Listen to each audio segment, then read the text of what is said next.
Delighted to welcome Dan Simberloff to Muskoka. Dan is the Gore Hunger Professor of Environmental Science at the University of Tennessee, and he's arguably one of North America's foremost ecologists. He gained his PhD under Ed Wilson at Harvard University for a provocative piece of research that explored the dynamics of island ecosystems. In 2002, he was awarded Spain's Margalef Prize, a prize which is referred to by many people as the Nobel Prize for Ecologists. And in the same year, he was also appointed a member of the U.S. National Academy of Sciences. He's made major contributions to our understanding of how ecosystems function, what biodiversity does, and most recently, over the last decade or so, the biology of invasions. And I'm not referring here to invasions by across national borders by armed militia without insignia on their uniforms, but all speaking Russian. I'm referring to invasions of foreign species, and we have some of these right here in Muskoka. In short, he's worked on several of the major cutting-edge topics in his field. Now, I first met Dan Simberloff many years ago, and when he was at Florida State University, and I've wanted to tell this story for a very long time. When I met him, I discovered a great scientist with an inquiring mind, interesting person to talk to, and with a quirky sense of humor. When I visited him in his office on the campus, I discovered that on the inside surface of his office door, the one you wouldn't see from the hallway, from floor to top, from side to side, he had assembled the world's greatest collection of postcards depicting members of the British royal family. I thought this was unusual in Tallahassee, Florida. And I asked him about them. And Dan replied that he found the British royal family interesting. And that's all he said. During his career, he's made many aspects of ecology distinctly interesting, and I'm confident today's talk will be interesting as well. His title is Are Sustainable Environments and Robust Economies Compatible? And I have to admit that that is spot on topic for this summit. So Dan, welcome to Muskoka. Thank you.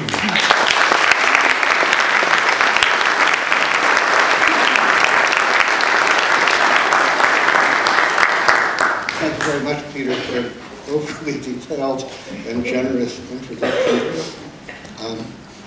And thanks a lot to the organizing committee for inviting me to what has been a really remarkable conference. I've learned a huge amount, and it's extremely challenging.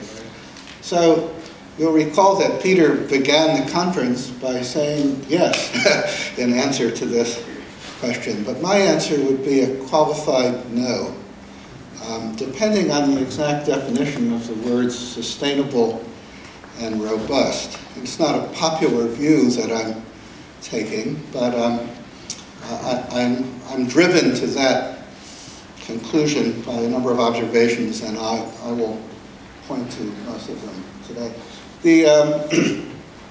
I'll begin by saying that I think there are two very deep historical roots. They're not the only reasons for our current dilemma, but they are very important reasons, and they go back a very long way and often aren't recognized. The first was pointed out in this classic paper from 1967 by Lynn White. And what White was saying, pointing to this line in Genesis, is that the Judeo-Christian, and he tends to emphasize the Christian throughout this paper, tradition and view of humans as having dominion over all of nature was really at the roots of what he then called our ecologic crisis. And he argued that Christianity was the most anthropocentric religion that had ever arisen in the world.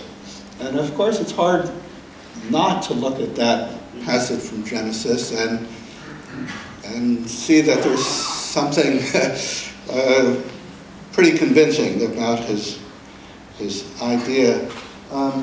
In addition, a number of people who have thought about the whole idea of progress and our notion of progress, and that humankind is inevitably progressing, also traces to Christianity in this particular case. And Nisbet's book is a very good exposition of this idea. So this whole old religious background is one root of the dilemma we find ourselves in today.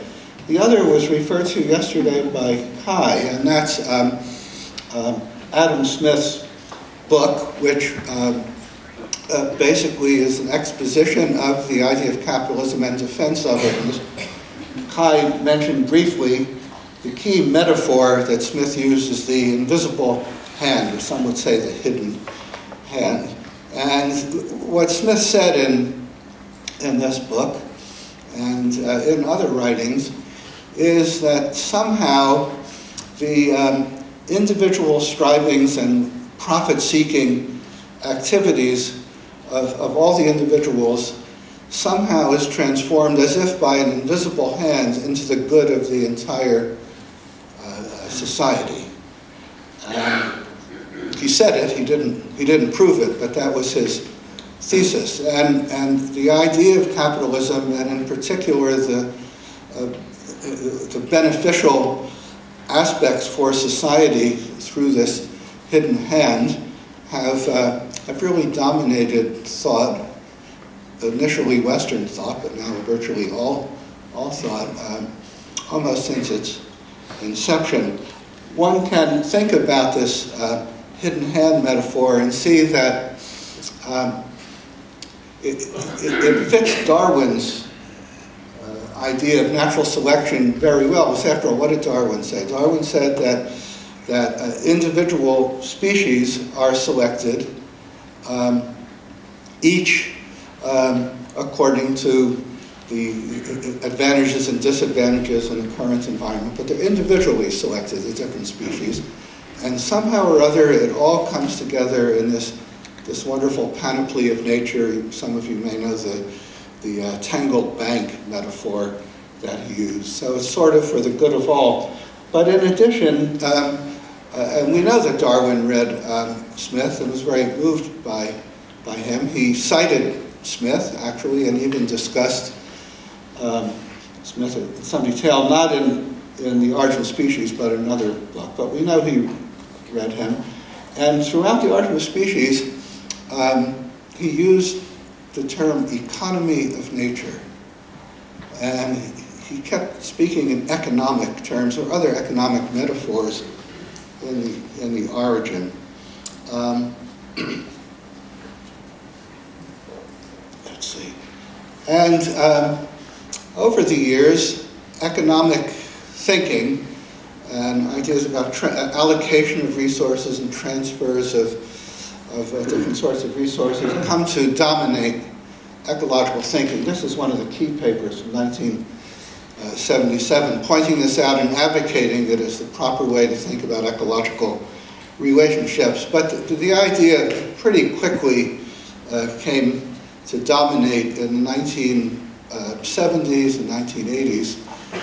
The whole way we tend to think of all ecological phenomena. So, for example, individual birds and bees came to be viewed as machines that are somehow sort of optimally designed to provide an ecosystem service of pollination, and the language and the sorts of models, mathematical models depicting how birds and bees work, tended to be framed in economic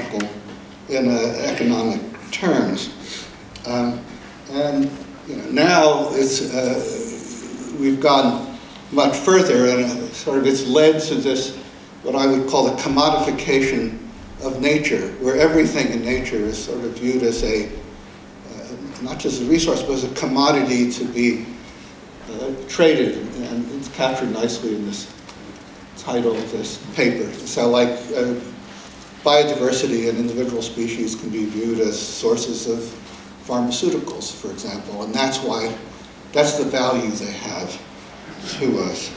And this commodification of nature really reaches its apogee in the current dominant paradigm for both conservation and increasingly for restoration ecology, which is the idea that all of the Earth's ecosystems should be viewed as machines to provide humans with what are now known as ecosystem services of the sort that Elena talked about yesterday.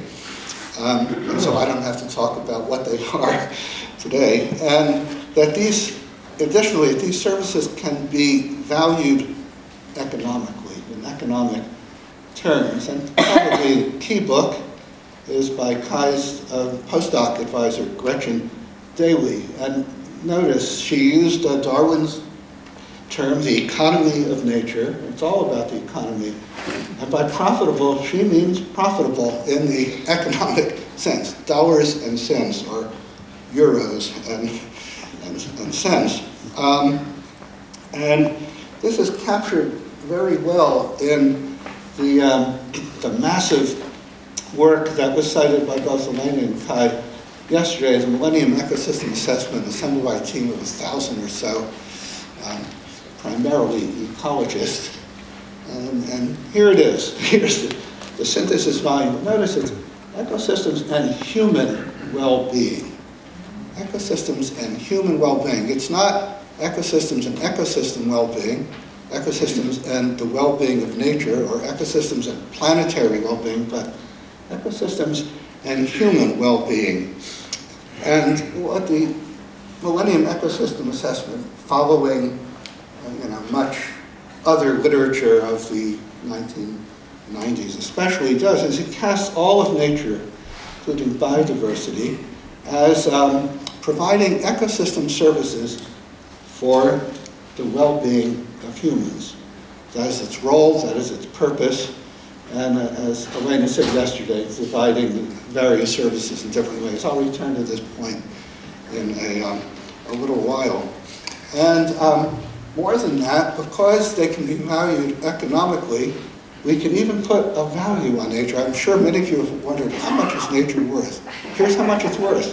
$33 trillion per year. So now you know how much nature is worth. And the other thing I pointed out about this paper, which is quite widely cited, is it's no longer nature. It's natural capital. Nature is capital. It's economic capital.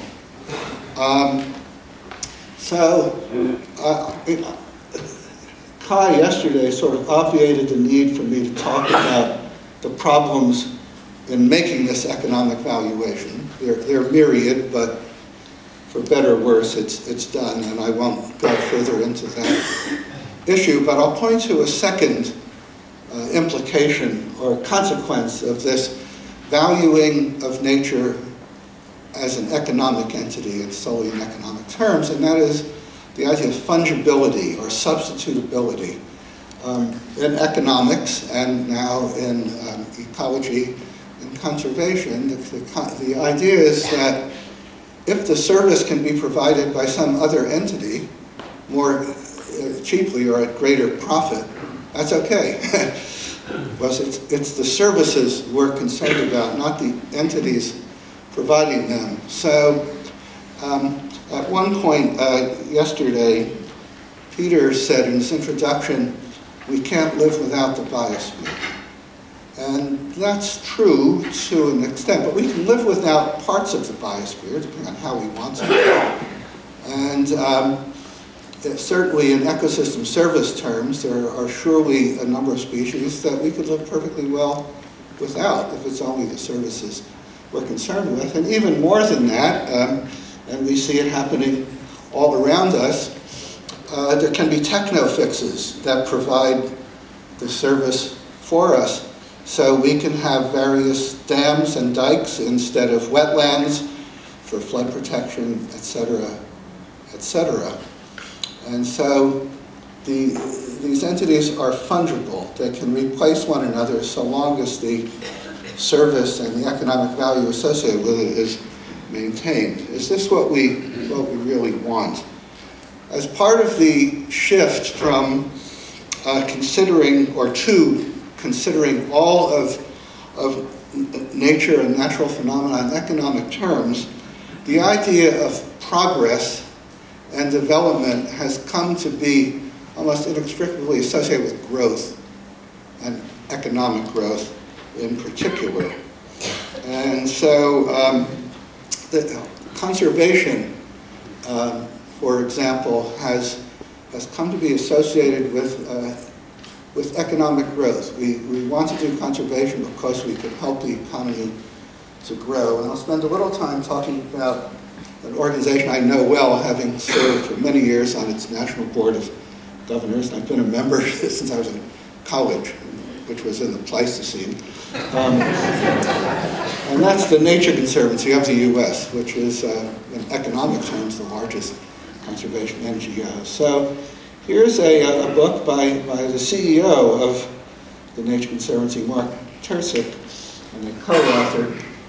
And it's a defense of conservation, what the Conservancy is doing, why we want to conserve. And it's because it's a win-win. Business and society, it doesn't quite say nature, but they can thrive, e.g. grow, by investing in nature. And this view has come to dominate the Nature Conservancy and some other nature conservation NGOs. It's captured nicely in the shift in their logo. Through 2011, for many, many years, this was the Conservancy logo, saving the last great places on Earth. It was conservation for the sake of those places, without further discussion about why we want to save those places, as if they had some inherent value in their own right. And beginning in 2012, that no longer appears. And instead, what was protecting nature for people today and future generations. So nature's value is the instrumental value for people. So a rather different view. This viewpoint is presented in many talks by Tersick and other TNC people, most prominently by Peter Kariba, who's an old friend of mine and is the chief scientist at Conservancy. And his writings and talks he gives all over the country, probably all over the world, he talks about how our idea of conservation until now is all wrong. It's not only not working, but it's aimed at the wrong thing, and we have to reorient how we do conservation. And basically, it's give up on what we've been doing with conservation and learn to love what humankind presents us with through its profit-making activities. So, you know, these what are now called novel ecosystems that are the result of various kinds of habitat destruction, sometimes climate change, certainly introduced species that we try to avoid and maybe to restore to the original state. We should no longer shun them, but rather we should learn to love them. And in particular, Kariba and Tersick, I see these don't show up here. Anyway, they talk about, the first one is that there is no such thing as wilderness anymore. The human imprint in some way or another can be seen anywhere. And so we should stop worrying about wilderness that doesn't exist. This one is that nature really isn't fragile. We should stop worrying so much about protecting nature. It'll take care of itself. We can ask what he means by nature, but that's, and this one is that we should cease our reflexive antipathy towards technological fixes and technology in general to solve a problem. They're fine. What he focuses on most is the one that I guess most directly confronts human society and its economy with nature. And his point is in any situation where conservationists are put in the situation of being opposed to jobs in some way, and he can point to many. We've all seen, signs like this, and these are all from the U.S. I assume you have them in Canada. But, do you love people or fish, or people versus owls? So whenever we get in this situation, we've lost the battle, and so we shouldn't be fighting these battles. They're right, and we should instead learn to live with what they have given us. So this is his idea of conservation now. So it's basically, it's often now called the new conservation science, by the way.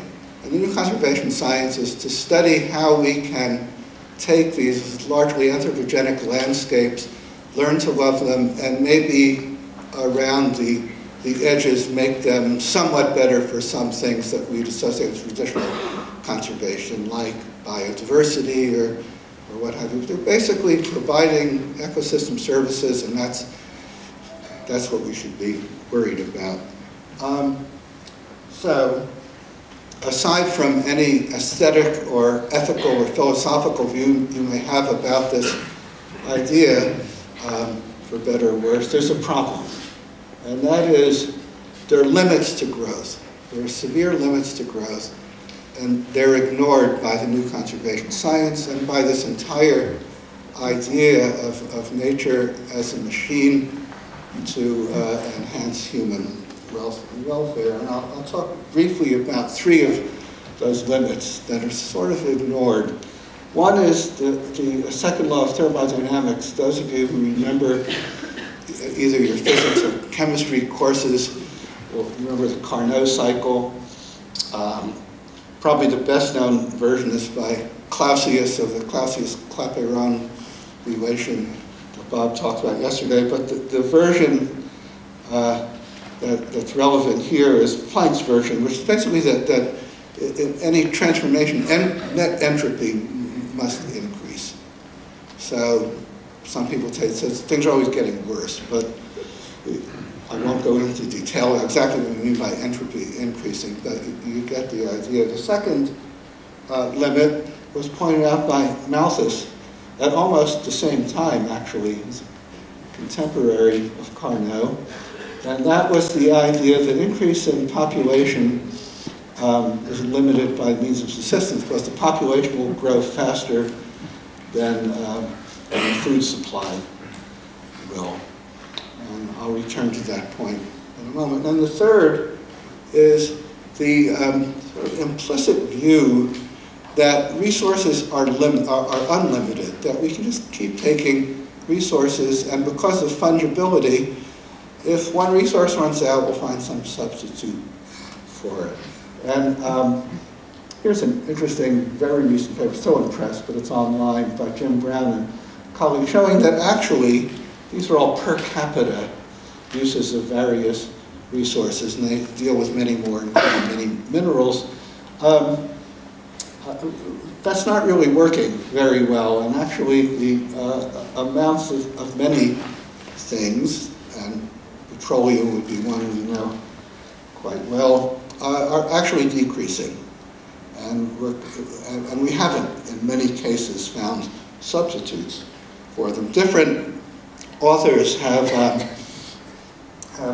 commented on the relationship of the current environmental dilemma to different ones of these limits. Probably the most thoroughgoing treatment of the second law of thermodynamics and how it's biting us right now is this wonderful book by Rob Hengeveld, Wasted World, who talks in great detail about how the second law is leading to buildup of waste that are choking us and that we can't really do much about. One well-known example would be light, and so it's well known that the incandescent light bulb is extremely inefficient, and that only 5% of the energy is light, the rest is heat. And of course there have been techno-fixes. There are at least 2 generations of techno-fixes, and I'm sure everyone in this audience doesn't use incandescent light bulbs anymore, but some light bulb that's more efficient, but there's still a certain,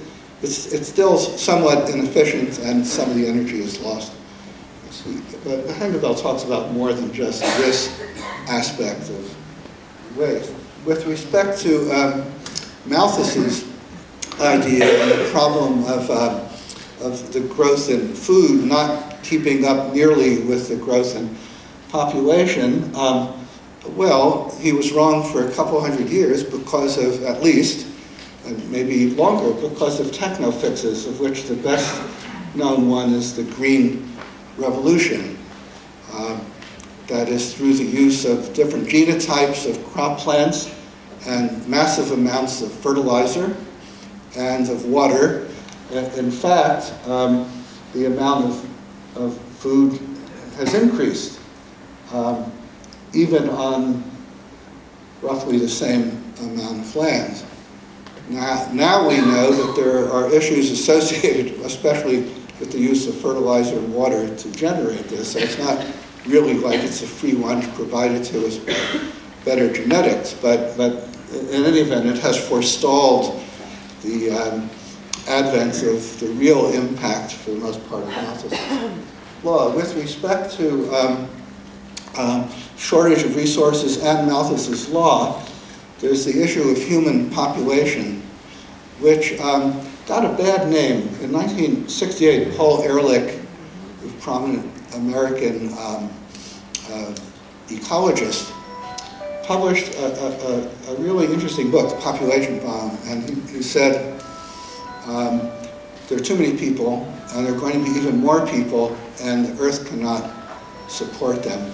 And he was widely pilloried for this book, and unusually for Ehrlich, he sort of backtracked, not in the idea, but he stopped talking about it. He was pilloried as a sort of imperialist, or because it was quickly pointed out that, well, you know, for all Americans using huge amounts of resources, of course there are too many people, but most of the rest of the world, even Canadians, don't use nearly as many resources per capita, and so it's not that there are really too many people, it's that there are too many Americans using too many resources. Anyway, so it became politically incorrect even to talk about the idea of population control.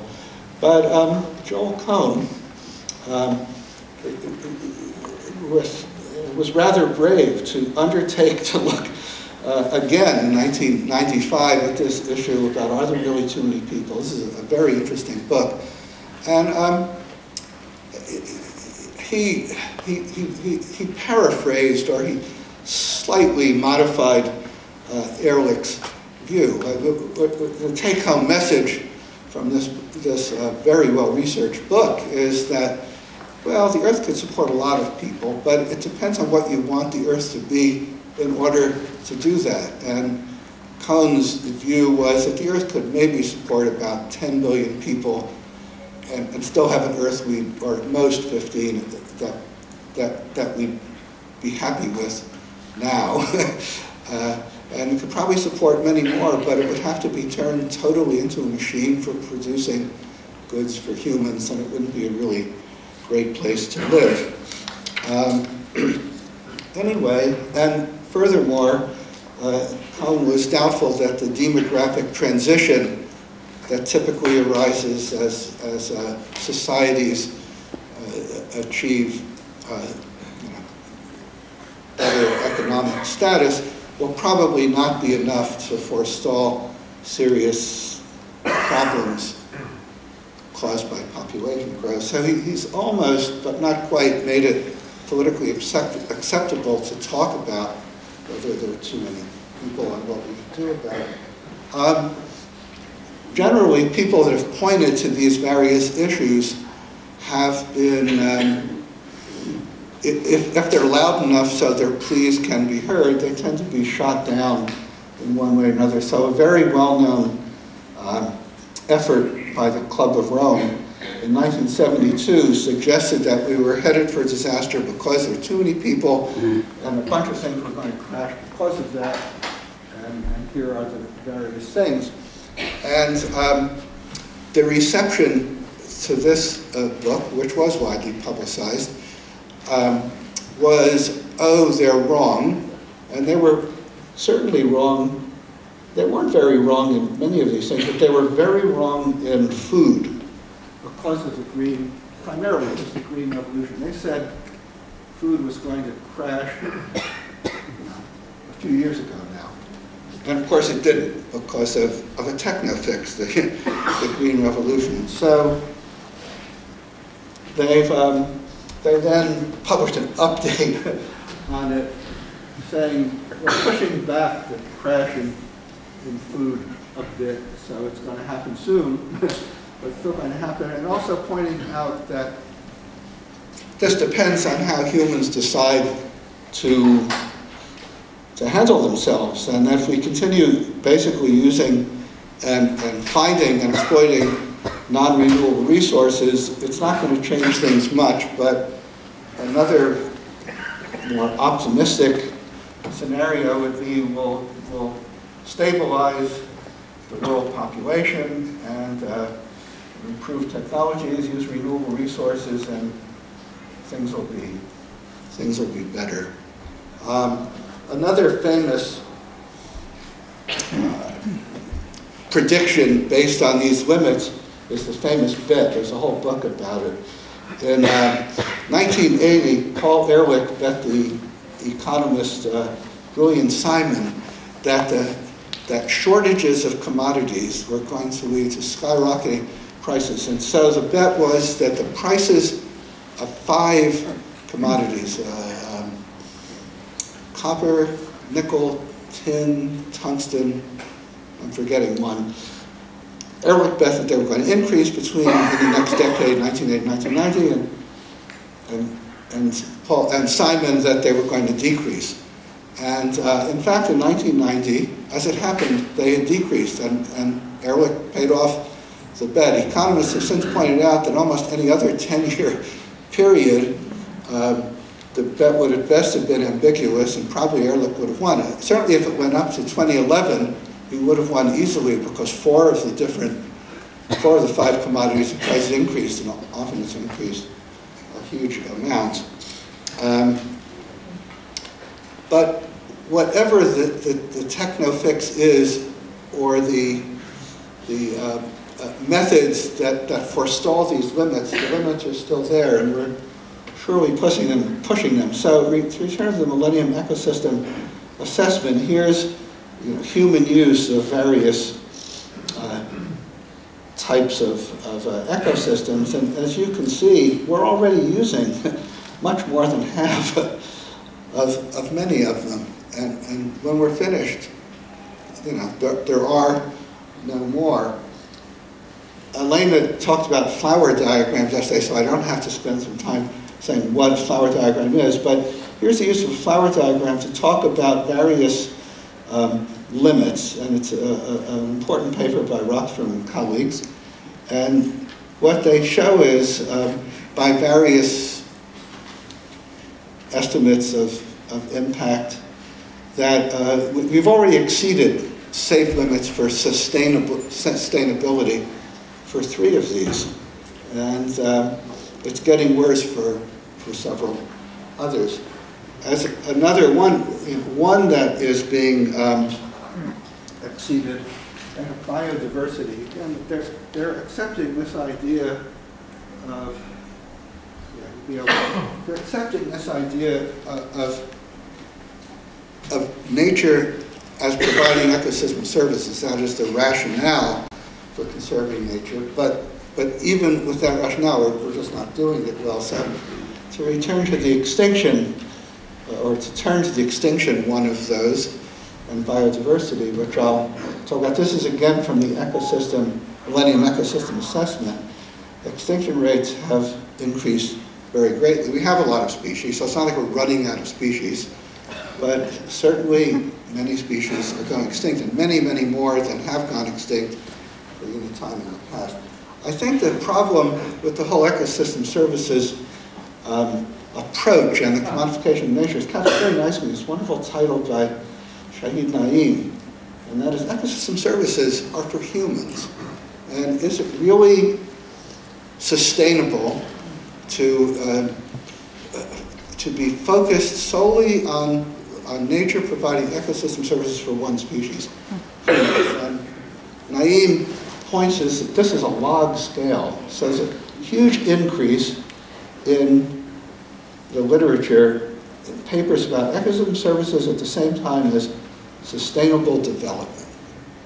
And he goes, so this is sort of where it's at now in terms of how many ecologists and probably almost all economists are thinking. And his paper is basically about how well it's sustainable, but with a nature, pretty much like Kuhn's message, but with a nature that's probably not what most people really want, and that it's all because this focus on nature as providing ecosystem services is inevitably leading us to a situation we don't want.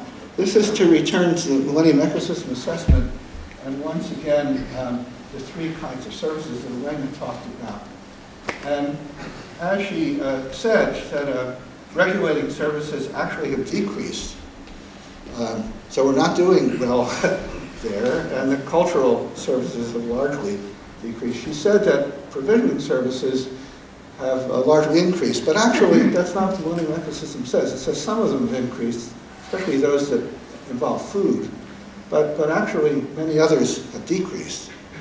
And how long these will continue to increase because of the limits I've talked about is another matter. But even now, they're not really increasing. Here's a sort of a chilling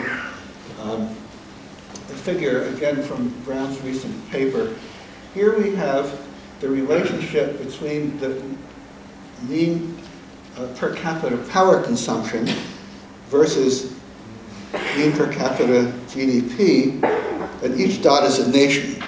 And again, this is a log scale. So as the GDP increases, the mean power consumption dramatically increases. And here, each line is one of those dots. It's a nation, and the vector, or you know, the direction that it's moving is the direction that it's changed. And most of the arrows are up. That's the key thing. So we're getting more and more and more and more energy, and the question they raise is, what can we do about it? So what can we do about this? Can we do anything about it? Should we be optimistic that we will do anything about it? Let me return then to this idea of Kariba's, that whenever we have a conflict between nature for nature's sake, or some non-human component of nature's sake, we should yield to human needs in many of these cases. And I'll point to one that's a little different. This guy up here, this child, is holding a sign that actually says just the opposite. I want a future for all of life. Well, what does he mean by all of life, and what other part of nature should have standing and we should worry about it, has its own value? And different philosophers have different notions about it. Peter Singer, to whom Kai referred yesterday, believes that life that's sentient and can feel pain deserves standing, and we have to think about it just as we think about humans. So this would probably include all vertebrates. But other philosophers go quite a bit further. Probably the most famous one is Holmes Ralston, who believes that all plants and animals have standing and intrinsic value, and that, or in philosophical terms, moral considerability. And we have to think of their welfare just as we think of human welfare. It's not to say they all have equal standing. That's another matter. But that we can't simply ignore them and view them as instruments for human welfare. They have their own intrinsic value. Probably one of the most expansive views of the ideas by Nicholas Agar, the philosopher, life's intrinsic value, who would grant moral considerability to animals, to plants, and even to collective entities like species. and ecosystems. So I feel that unless we adopt this view, we will not work our way out of the current environmental crisis. It will only get worse. And the second thing that I think we have to do is get away from the idea of inevitable growth. And if sustainable development means growth, the development part of it, it's an oxymoron, because there are severe limits and we cannot have perpetual growth. It's not sustainable. And someone yesterday referred to Schumacher, and I assume Peter Victor is going to talk much more about this, much more knowledgeably than I will. Suffice it to say, there are various indices suggested to replace the GDP, which the economists use. The genuine progress indicator is one of them that shows that we're actually not improving, and we may well be declining, and we have to take that seriously. So I'm suggesting we have to replace this paradigm, I think, with this paradigm. The question is, will we be able to do it? Will we do it? I'm not as sanguine as some people are. I've been very heavily influenced by this wonderful book by Ronald Wright. It's a series of the Massey lectures of 2004. And what he does is he looks at the whole idea of progress and shows how civilization after civilization has appeared to progress through growth, or with growth as one major manifestation of the progress, and then it is brought down by what he calls a progress trap. That is, an innovation that seems to be aiding the progress and growth, but turns out to have consequences that ultimately lead to disaster. So his classic examples, innovations in hunting during the Stone Age, allowed people to get more game and have more time for other things like cultural developments, art, etc.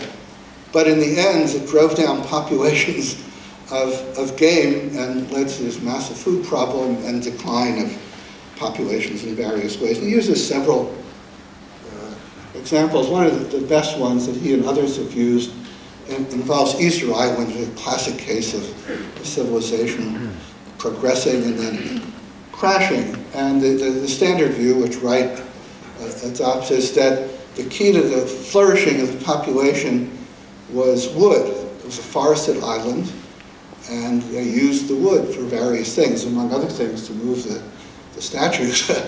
But then they ran out of wood. They used it all up, and the population crashed. Actually, it turns out, so that was a trap, a progress trap. It turns out that there's much more to that. A great book by, a series of papers also by Terry Hunt and Carl Lippo, showing that that's too simple, and that actually a key to what happened is that the Polynesians, when they colonized Easter Island, as when they colonized the rest of the Pacific Islands, deliberately introduced the Pacific rat, Rattus excellens, and used it as food.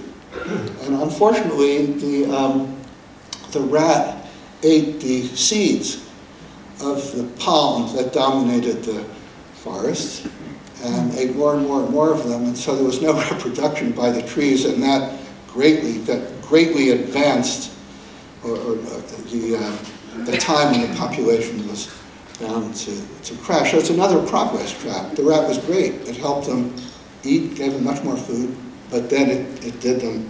And anyway, Wright talks about a number of other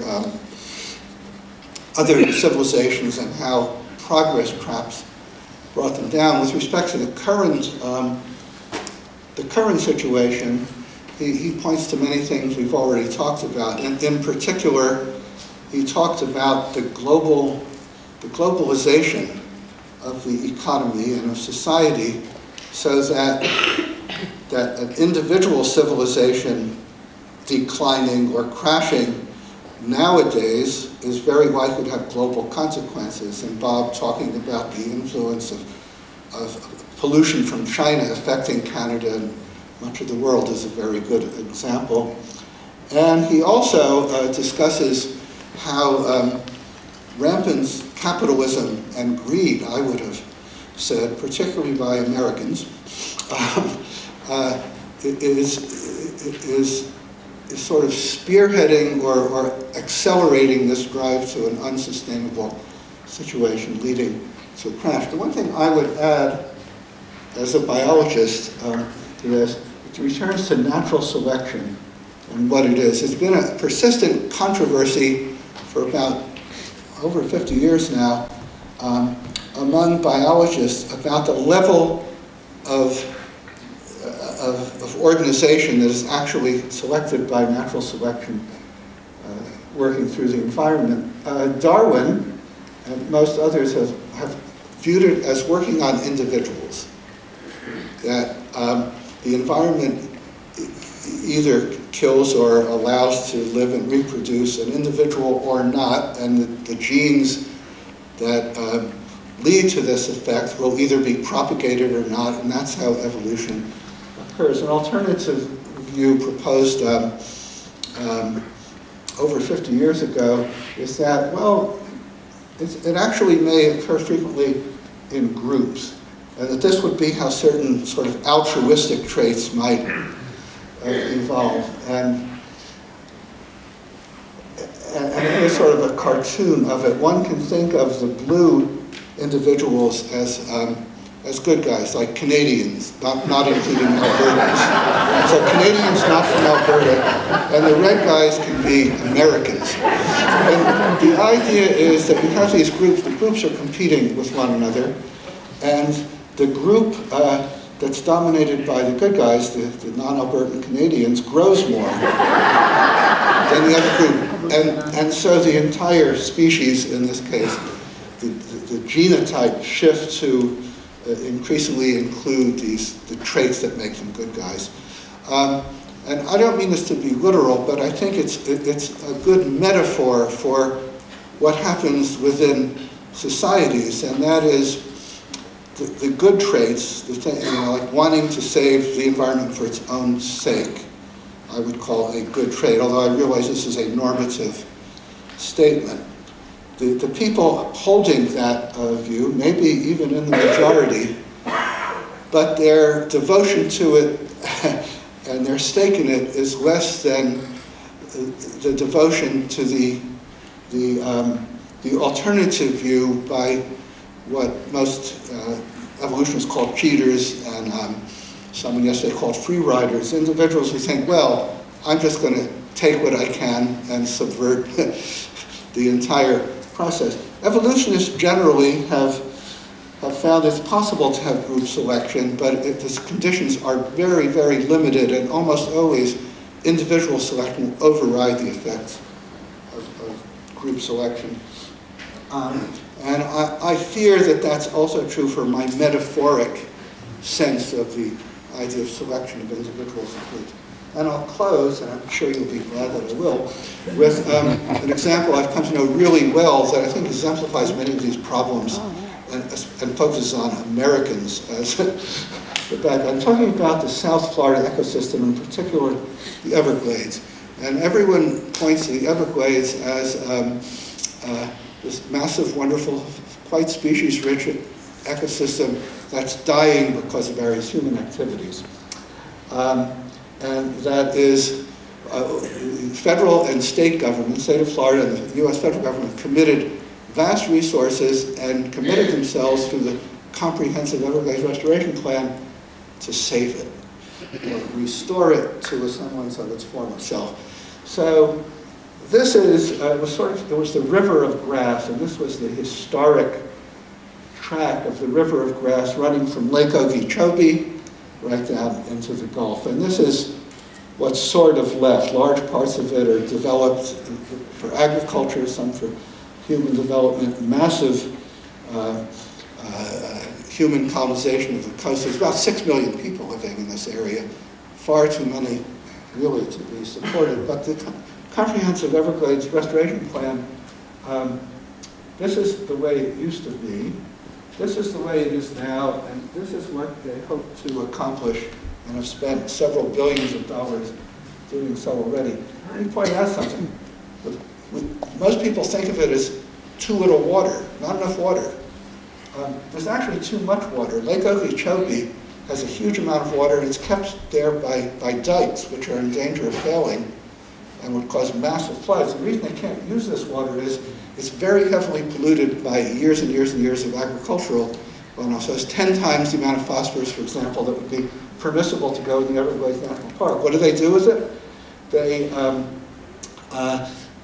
move it out of the St. Lucie into the St. Lucie estuary and the Caloosahatchee estuary, totally destroying those estuaries through pollution. And how is the Everglades Restoration Plan going to solve this? By building at least 100 very deep wells and pumping water into those wells. There's no indication how that's going to affect the aquifer, but that's how they'll get rid of the water. And they'll have some water that can come around and go down into the Everglades. In light of Bob's talk yesterday, I'm sure it's already occurred to you, what about sea level rise? He showed a picture where there's not even going to be any Florida. And that's true. As a point of interest, this is a report that was just put out. You can find it for free on the web by the Royal Society and the National Academy of Sciences that answers all of the climate skeptics with extremely persuasive and very authoritative explanations of why. But anyway, the upshot is, among other impacts of climate change, sea level is going to rise. It's going to rise quite a bit. Here's the range in meters for the South Florida area. And so large parts of Florida are going to be underwater, including a very large part of the area that's supposed to be restored. How is the Everglades Restoration Plan dealing? It's already happening. So this was in yesterday's New York Times. I don't know if anyone else read it. And look what it says, becoming increasingly common. It is becoming. Miami Beaches, parts of it are already flooded on a very regular basis, and not just by massive storms, but by fairly minor storms, getting worse and worse and worse. So the Everglades Restoration Plan has, in my view, been perverted to be keeping the water out of Miami Beach and other low-lying areas with massive, massive pumps that are already there, and they work to an extent. Some areas have usually been kept dry by moving water, by keeping it out or pumping it back out again, and the plan will now build more and more and more of these because of political pressure to protect approximately $10 trillion in built assets.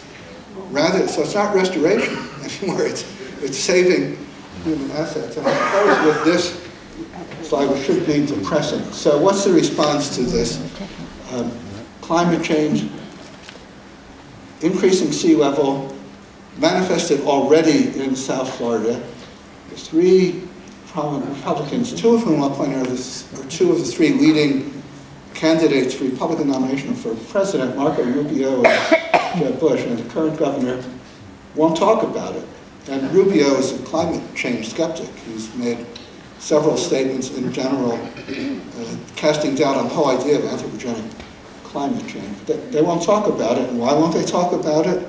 Because it will offend their base. So they're not willing to grapple with the problem, and yet because of their political power and the situation, even though most people in the United States now disagree with this view, their stake is sufficient that they can transform it into not only stalling a response, but perverting the response so that they're not really adapting. So at one point, Bob yesterday said Toronto is just an incredibly unresilient city. Miami is even, I think he may have said the most unresilient, or one of the most. Miami is much less resilient. Miami is doomed. And I hope I've impressed you enough in this.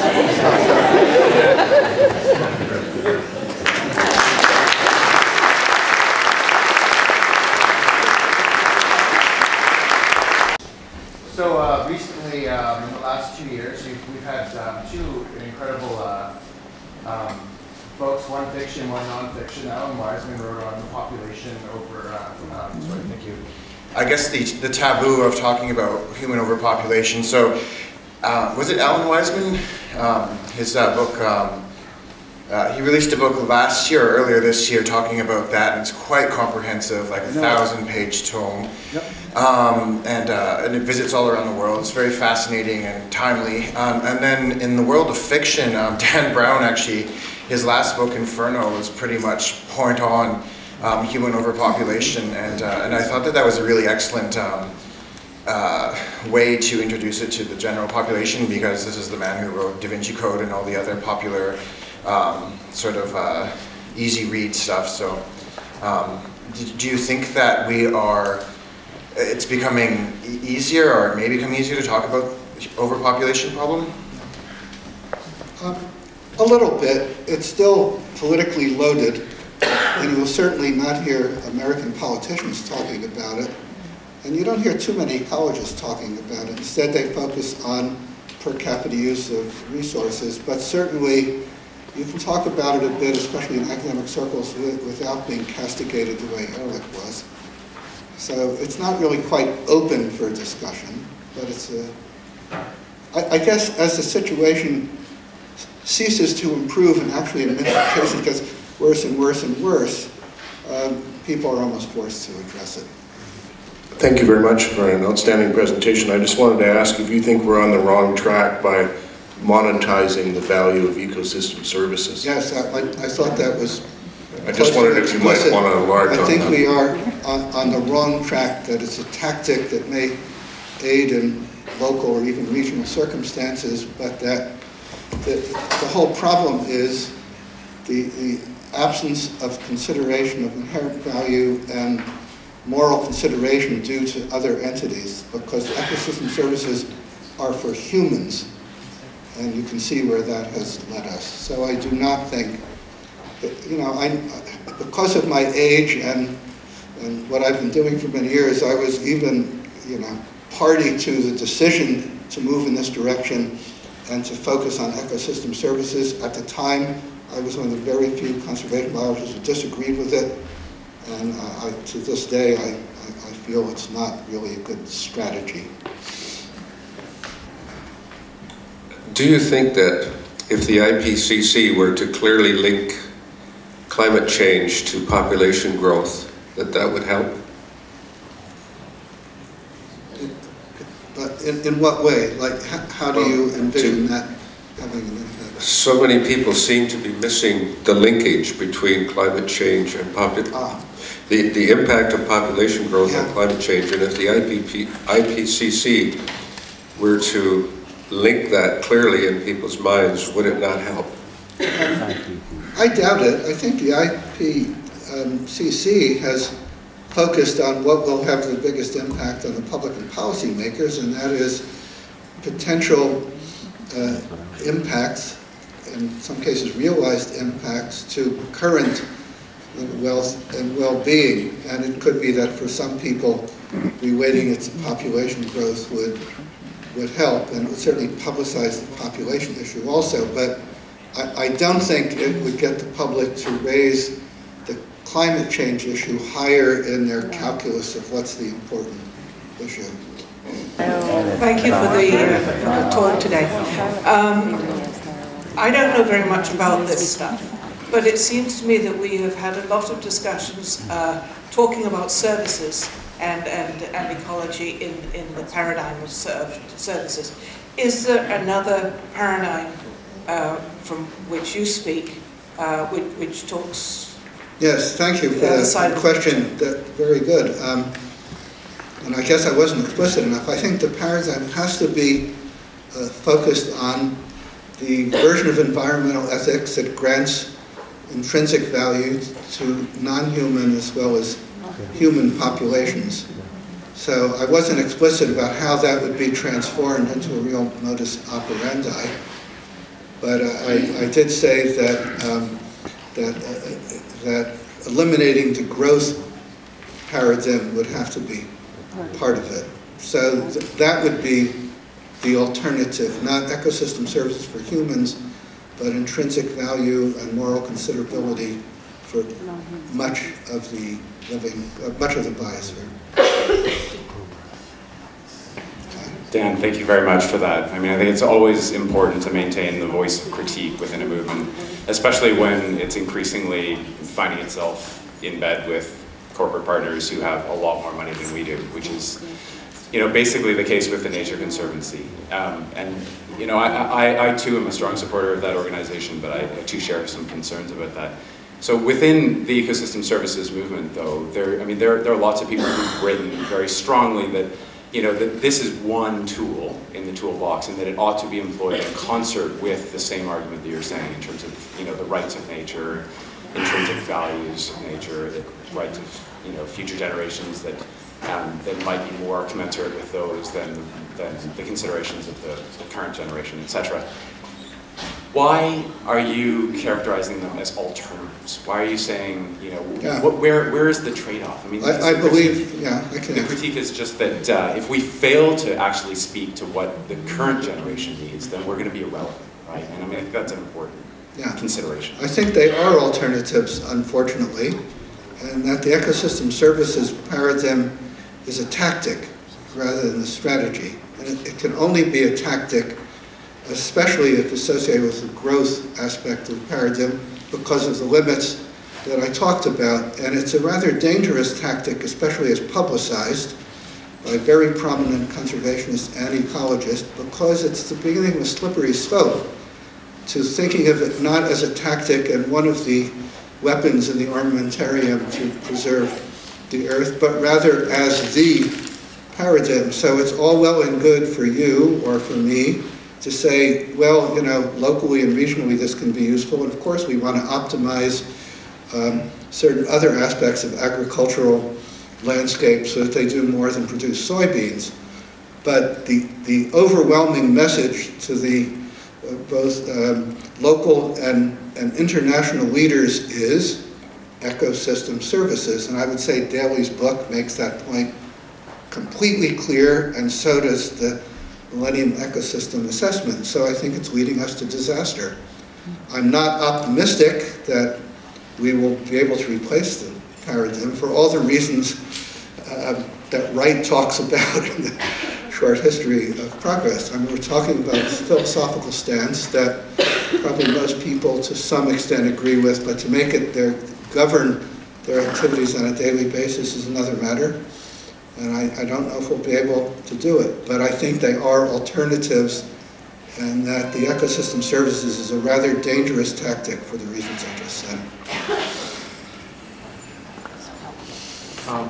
Hi, Dan, up here.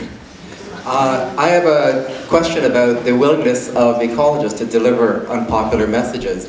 We're cheered when we say things about, make comments about the need to reduce greenhouse gas emissions and increase biodiversity. But if I change my Facebook status to, you guys have to stop having children, I get 2 likes, and so, and a lot of bad email.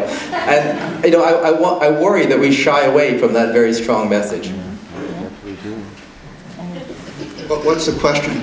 The question is, do you think that's true, and how do we get around this? Is there a way to get around this? Yeah, I think it is certainly true. It was actually in discussions about the initiation of this whole idea of ecosystem services and biodiversity of providing ecosystem services. It was explicit that not a change in our belief, but a change in how we have to frame our message so that the public and its policymakers are receptive to it. And what should we do? I think we should stop doing it and tell it like it is, including talking about limits, talking about the inevitable failure of increasing growth, and talking about the real costs of viewing nature as a machine to provide ecosystem services for one species.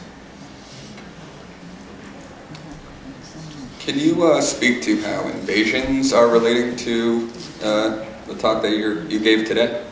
Wow, what a question. I mean, I usually talk about invasions, and there are many aspects of invasions that are greatly affecting the biosphere. And here's an example from the Everglades. Even if we could get the water right, which is sort of a watchword of the Comprehensive Everglades Restoration Plan, we're now at a situation where we won't get back the Everglades because we have Old World climbing fern and we have Burmese pythons, which are already destroying 90% of there are at least 10 and probably about 100,000 Burmese pythons in South Florida. They are killing 90%, or there's 90% fewer of large and medium-sized vertebrates because of the Burmese python. So again, I can see this as a normative statement. I would rather not have Burmese pythons and Old World climbing fern there. Other people may think it's fine, but I think most people feel that the loss or the decline of native species and ecosystems is to be deplored and is devaluing nature. And it's even codified in some US laws, such as the Endangered Species Act.